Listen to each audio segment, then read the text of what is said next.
दोस्तों, मेरिट वालों के लिए मैं एक बहुत बड़ी खुशखबरी लेकर आया हूँ। और नॉट इन मेरिट वालों का खेला पूरी तरह से ख़त्म हो गया है। ये मैं नहीं कह रहा हूँ, नॉट इन मेरिट वाले खुद यह मान रहे हैं कि उनका खेला ख़त्म कर दिया है नेशनल एजुकेशन पॉलिसी 2020 ने। यह देखिए, ये है भारत सरकार का राष्ट्रीय शिक्षा नीति 2020। और इस नेशनल एजुकेशन पॉलिसी 2020 ने नॉन मेरिट का खेला किस तरह से बिगाड़ दिया है, या फिर ऐसे कह लीजिए कि नॉट इन मेरिट को एस्टेट 2019 के बहाली से पूरी तरह दूर कर दिया है। ऐसा मैं नहीं कह रहा हूँ। आइए मैं आपको दिखाता हूँ कि नॉट इन मेरिट वाले खुद यह मान रहे हैं। यह देखिए आप लोग, ये नॉट इन मेरिट का झूठा यूट्यूबर अब यह खुद यह मान रहा है। मैं आपको पहले पढ़ के दिखाता हूँ कि ये क्या मान रहा है। देखिए इसने क्या कहा है।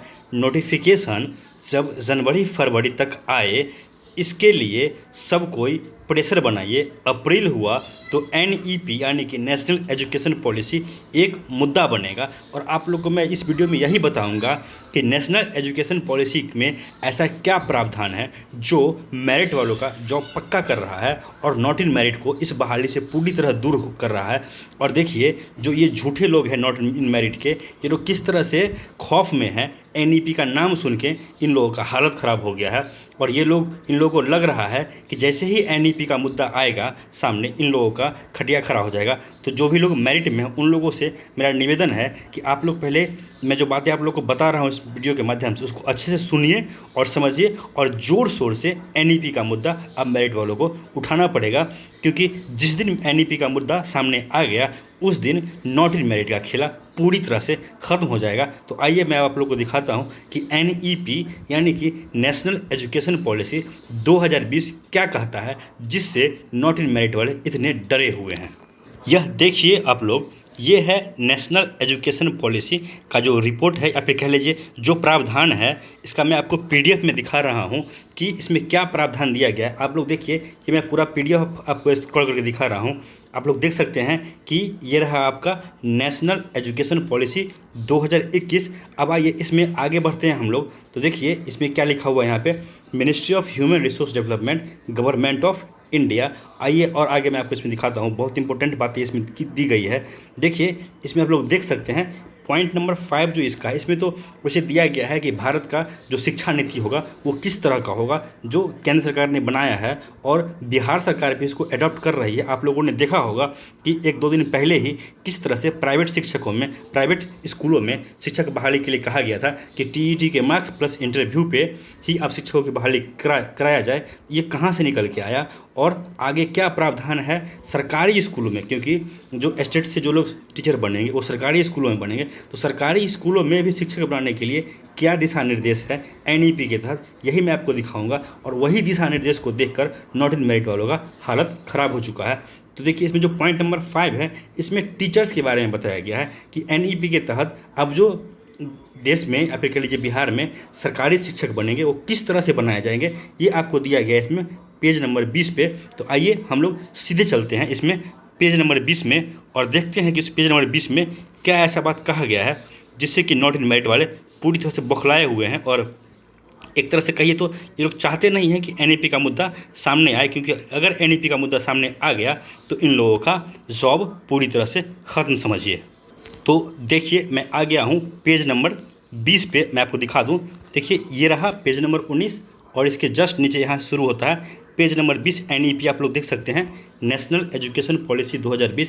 अब देखिए इसमें जो टीचर है, टीचर्स के लिए क्या कंडीशंस दिया गया है और क्या सुझाव है और क्या प्रावधान बनाया गया है एनईपी के तहत कि शिक्षक को कैसे बनाया जाएगा स्कूलों में। देखिए इसके लिए मैं आपको दिखा दूं।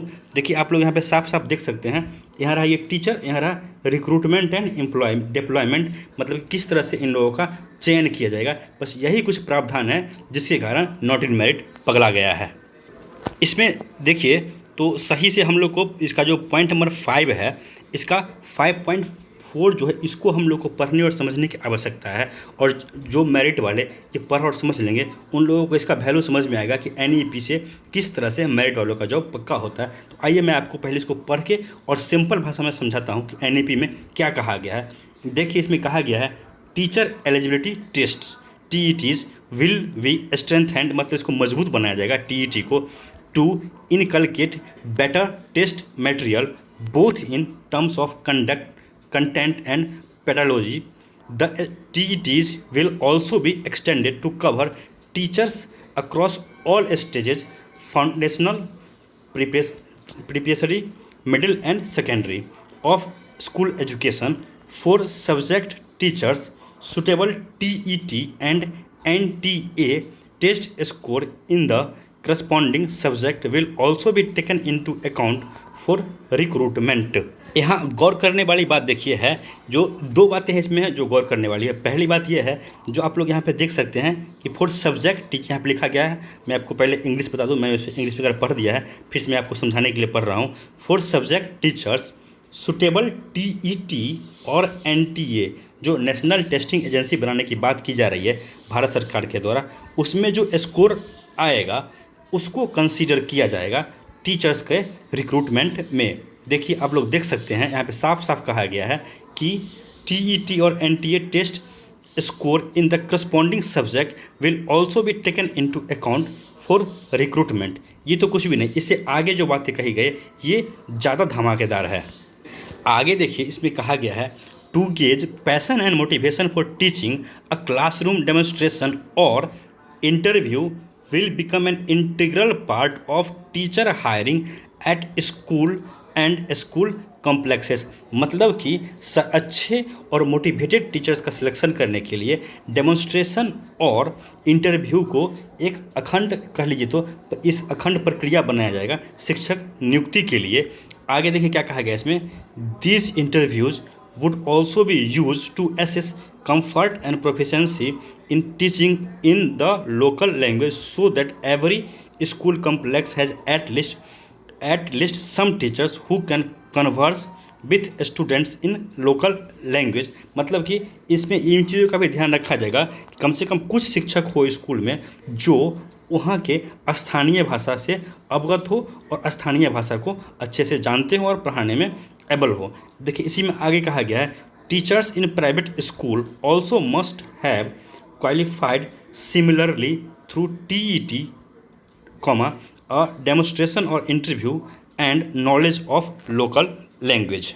तो आखिरी में यह कहा गया है इसमें कि इसी तरह से प्राइवेट स्कूलों में शिक्षक बनाने के लिए TET और इंटरव्यू के थ्रू ही शिक्षक बनाया जाएगा। तो देखिए ये जो लास्ट वाला जो पॉइंट इसमें दिया गया इसको बिहार सरकार ने तत्काल के लिए अपने राज्य में इम्प्लीमेंट कर एक तरह से कहिए तो कर ही दिया है। आप लोगों ने देखा होगा कि परसों के समाचार पत्र में आया था, अगर नहीं देखा होगा तो आप लोग इस चैनल पे भी देख लीजिएगा, द बिहारी पे आपको मिल जाएगा वो वीडियो जिसमें कहा गया है बिहार सरकार के द्वारा कि प्राइवेट स्कूलों में शिक्षक बनाने के लिए अब TET का स्कोर प्लस इंटरव्यू के आधार पर बहाली की जाएगी। और देखिए इसमें यही कहा जा रहा है कि ये प्राइवेट स्कूलों में भी किया जाए। इसका मतलब कि सरकारी स्कूलों में यह इस प्रोसेस को लागू करना अब कंपल्सन है हर राज्य सरकार के लिए। तो जो बिहार सरकार के शिक्षा मंत्री यह कहते हैं कि NCTE के गाइडलाइन को हम लोग फॉलो करेंगे, तो आप लोग सोच के देखिए कि वही शिक्षा मंत्री जो राष्ट्रीय शिक्षा नीति है नेशनल एजुकेशन पॉलिसी 2020 उसको भी तो लागू करेंगे। और करेंगे क्या, वो तो कर भी रहे हैं। आप लोगों ने देखा होगा कि प्राइवेट स्कूलों में नेशनल एजुकेशन पॉलिसी को लागू के तहत शिक्षकों की बहाली अब की जा रही है। तो अब जो भी लोग मेरिट में हैं वो जान लीजिए ये आपके लिए खुशखबरी कैसे है कि अगर TET का स्कोर और इंटरव्यू के आधार पर नेशनल एजुकेशन पॉलिसी में बहाली करने की बातें कही गई है, तो जो लोग स्टेट में पास हैं और मेरिट में हैं आप लोग यह जान लीजिए कि जो बहाली होगी वो स्टेट के मार्क्स पे होगी और अगर सरकार चाहेगी तो उसमें एक इंटरव्यू ऐड कर सकती है, क्योंकि ऐसा प्रावधान नेशनल एजुकेशन पॉलिसी के तहत किया गया है। फिर भी जो लोग मेरिट में हैं उनको 1% भी चिंता नहीं करना चाहिए, क्योंकि जैसे ही स्टेट के मार्क्स पे मेरिट बनेगा, भले वो कहीं से बने, आपका मार्क्स ज़्यादा है तभी आप मेरिट में, तो वो मार्क्स आपका हर जगह ज़्यादा रहेगा। इंटरव्यू अगर जुड़ता है तो इस तरह के एग्ज़ाम्स में इंटरव्यू एक फॉर्मेलिटी होता है। और रही बात इंटरव्यू में क्या पूछा जाएगा, तो जो आपका ग्रेजुएशन का सब्जेक्ट है उसी से क्वेश्चन आएगा और आपका ग्रेजुएशन के पे कमांड अच्छा है तभी आप स्टेट के मेरिट में आए हैं। तो जो लोग मेरिट में हैं उनको इंटरव्यू से कोई डर नहीं है। हमारी बहुत सारे लोगों से बात हुई है, सबका यही कहना है कि अगर इंटरव्यू सर होगा तो हम लोग दे लेंगे, क्योंकि सब्जेक्ट का नॉलेज, सब्जेक्ट कंटेंट का नॉलेज हमें बहुत अच्छे से है। कुछ भी पूछा जाए हमसे, कैसे भी पूछा जाए, हम लोग इंटरव्यू में कभी भी पीछे नहीं हटने वाले हैं। तो जो लोग एस्टेट 2019 मेरिट में हैं, आप लोग यह जान लीजिए कि आपकी बहाली, मैं शुरू से कहता आ रहा हूँ कि एस्टेट के मार्क्स पे ही होगी। और ऐसा मैं ही नहीं कर रहा हूँ, भारत सरकार का जो राष्ट्रीय शिक्षा नीति है उसमें भी यही कहा जा रहा है कि जो टीईटी और एसटीईटी का मार्क्स है उसी के आधार पर शिक्षकों की बहाली की जाएगी। और साथ में एक प्रक्रिया और है इंटरव्यू, वो चाहे तो सरकार ऐड करे, चाहे तो ऐड ना करे। तो जो भी लोग मेरिट में हैं आप खुश हो जाइए, क्योंकि आपकी ही बहाली होनी है, एस्टेट के मार्क्स पे होगी। और ये मैं आज पहली बार नहीं कह रहा हूँ, जितने भी लोग मेरिट की तरफ से हैं इस बात को आप लोग ज़ोर शोर से उठाइए कि जितने भी लोग सचिवालय जाते हैं वो लोग भी कम से कम वहाँ पे संजय सर से या फिर जो अधिकारी मिले उनको ये चीज़ें ज़रूर दिखाइए कि सर देखिए, भारत का राष्ट्रीय शिक्षा नीति जो है इसमें भी टीईटी और एसटीईटी के मार्क्स पे ही बहाली कराने की बात की गई है। तो फिर आप लोग इस पे बहाली क्यों नहीं करवा रहे हैं? और अगर बिहार का सरकार का शिक्षा विभाग एसटीईटी के मार्क्स से बहाली कराने की बात कर दे तो कोर्ट केस भी खत्म हो जाएगा, आंदोलन भी खत्म हो जाएगा, किसी चीज़ की कोई आवश्यकता नहीं पड़ेगी। क्योंकि एस्टेट के मार्क्स से बहाली होते ही जितने भी मेरिट वाले हैं वो ऑटोमेटिकली सिलेक्ट हो जाएंगे, भले वो जिस भी जिले की निजी निकाय में सिलेक्ट हो। तो दोस्तों, इस वीडियो को बनाने के पीछे मेरा मेन उद्देश्य यही था कि जो राष्ट्रीय शिक्षा नीति 2020 है भारत सरकार का, उसमें साफ साफ यह कहा गया है कि टीईटी या एसटीईटी के मार्क्स के आधार पे अब देश में सरकारी स्कूलों में या प्राइवेट स्कूलों में शिक्षक का बहाली किया जाएगा। और बिहार सरकार उसी पथ पे कहिए तो अग्रसर है। और आप लोगों ने जो सुना है कि शिक्षक नियोजन नियमावली में जो परिवर्तन होने वाला है, पहला तो सेंट्रलाइज्ड और ऑनलाइन होगा, और दूसरा परिवर्तन यही है, इसके अलावा कुछ नहीं है, कि आपकी बहाली एसटीईटी के मार्क्स पे होगी। कुछ लोगों को अगर ये लगता होगा कि एसटीईटी के मार्क्स से बहाली होने से मेरिट वालों को नुकसान होगा, तो आप कमेंट में बताइएगा। मेरिट वालों को एसटीईटी के मार्क्स पे बहाली होने से कोई नुकसान नहीं है, फ़ायदा ही फ़ायदा है। जो लोग अपने होम डिस्ट्रिक्ट में चाहते हैं कि उनका नियोजन हो या फिर उनकी नियुक्ति हो, होम डिस्ट्रिक्ट में ही सबका नियुक्ति हो जाएगा अगर एस्टेट के मार्क्स पे बहाली होगा। तो जितने भी मेरिट वाले हमारे साथी, उनसे मेरा एक ही निवेदन है कि आप लोग अब ज़ोर शोर से इस एनईपी के मुद्दा को उठाइए। और आइए मैं आपको एक बार फिर से इस वीडियो को ख़त्म करने से पहले दिखा दूं कि जो फेल यूट्यूबर्स हैं वो, अब आपको वो चीज़ अच्छे से समझ में आएगा कि जो फेल यूट्यूबर एनईपी से डर रहे थे वो क्यों डर रहे थे। आइए मैं आपको फिर से उनका एक स्क्रीनशॉट दिखा देता हूँ। यह देखिए, अब इन बातों को आप पढ़ेंगे तो आपको समझ में आएगा कि ये क्या कह रहे थे ये फेल यूट्यूबर। देखिए, इन्होंने फिर से, मैं आपको पढ़ के बता दूं, इन्होंने कहा है नोटिफिकेशन जब जनवरी फरवरी तक आएगी। जैसा कि बहुत सारे माध्यम से कहा जा रहा है कि 7th फेज का नोटिफिकेशन जनवरी हाफ में 20 तारीख के बाद आ सकता है, फरवरी, तो उसी के रिगार्डिंग इनका कहना है कि नोटिफिकेशन जनवरी फरवरी तक आए, इसके लिए सब कोई प्रेशर बनाइए।